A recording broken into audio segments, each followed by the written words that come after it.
পর্ব ৪ নিঃশব্দ শিশুর প্রতিশোধ। রাত গভীর। নিধি গভীর ঘুমে। শুভ শুয়ে আছে, কিন্তু কিছু একটা ঠিক নেই। তার চোখ আপনা আপনি খুলে গেল। ঘরে একটা অদ্ভুত অন্ধকার, বাতাস ভারী। তারপর সে দেখল শিশুটি তার বুকের ওপর বসে আছে। শুভ চিৎকার করতে চাইল, কিন্তু গলা থেকে কোনো শব্দ বের হল না।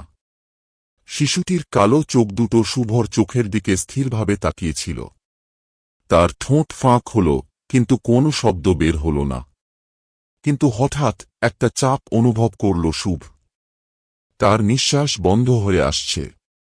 সে কাঁপতে কাঁপতে নিধিকে ডাকতে চাইল, কিন্তু তার শরীর পাথরের মতো ভারী। হঠাৎ বাতাসে ফিস ফিস শব্দ শোনা গেল। আমার মা শুধু আমাকে দেখতে পাবে। সকালে নিধি যখন শুভকে ডাকতে এলো, সে দেখল তার স্বামী ঠান্ডা দেহে বিছানায় পড়ে আছে। আর শিশুটি, ওটা নিধির কোলে নিশ্চিন্তে ঘুমোচ্ছিল। ওটা কখনো কাঁদেনি, ওটা কখনো নড়েনি। কিন্তু রাতে ওটা হাঁটত, ওটা তাকাত, ওটা অপেক্ষা করত।